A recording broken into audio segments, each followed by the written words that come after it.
আজি মায়ামাৰ মটক সম্প্ৰদায়ৰ এক পবিত্ৰ দিন বুলি ক'ব পাৰি, যিহেতু আজি বছৰৰ নতুনকৈ ধান কাটি আনি ইয়াত নৰ চাউল লগোৱা হয়। তাতে আঘোণৰ প্ৰথমটো দেওবাৰতে পতা হয়। যিহেতু এইবাৰ আঘোণৰ প্ৰথমটো দেওবাৰ পৰিল 1 তাৰিখে, সেই 1 তাৰিখে নাপাতি এইবাৰ 8 তাৰিখলৈ পতা হ'ল। ইয়াত কোনো জাতিভেদ কোনো পাৰ্থক্য নাই। ইয়াত বহু দূৰ দূৰণিৰ পৰা এতিয়া দেখি আহিলোঁ আপোনাৰ চাবুৰাৰ পৰা আহিও ইয়াত এই অনুষ্ঠানত ভাগ লৈছেহি। ব'লকচোন এতিয়া ভিডিঅ'টো মাজলৈ যাওঁ।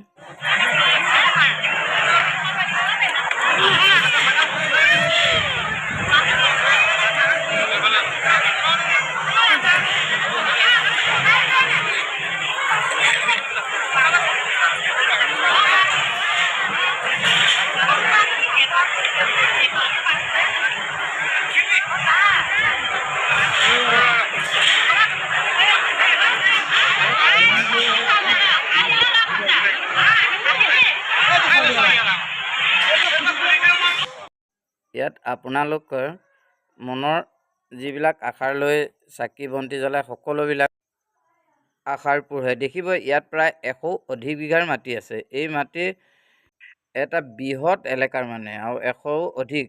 ইয়াত যেতিয়া অসম আক্ৰমণ কৰিছিল তেতিয়া ভকতসকল গৈ গোট খাই এটা ওখৰকৈ ভেটি কিছু চুৰি কটাই তুলিছিল, কিছুমানে হাতেই বহি থকাত তুলিছিল।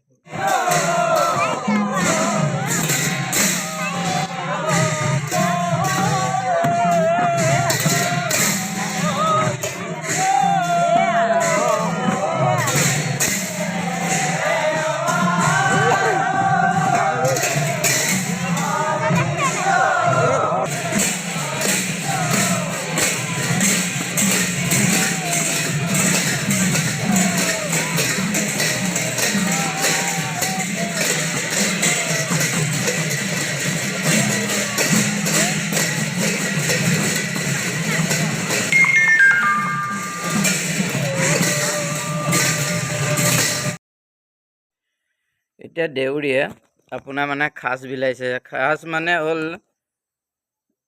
যিটো নৰ চাউলেৰে পিঠা খুন্দুৱাই সেইটোকে খাজ বুলি কোৱা হয়। ইয়াত গুড়, চেনি, গাখীৰ সকলোবিলাক মিলাই দিয়া হয়, তাকে আমি খাজ বুলি কওঁ। সাজৰ লগত মাৰ প্ৰসাদ নানা ধৰণৰ ফল মূলবিলাকো দিয়া হৈছে। যি ওলাইছে বতৰৰ বস্তু সকলোবিলাক ফল মূল লগোৱা হৈছে।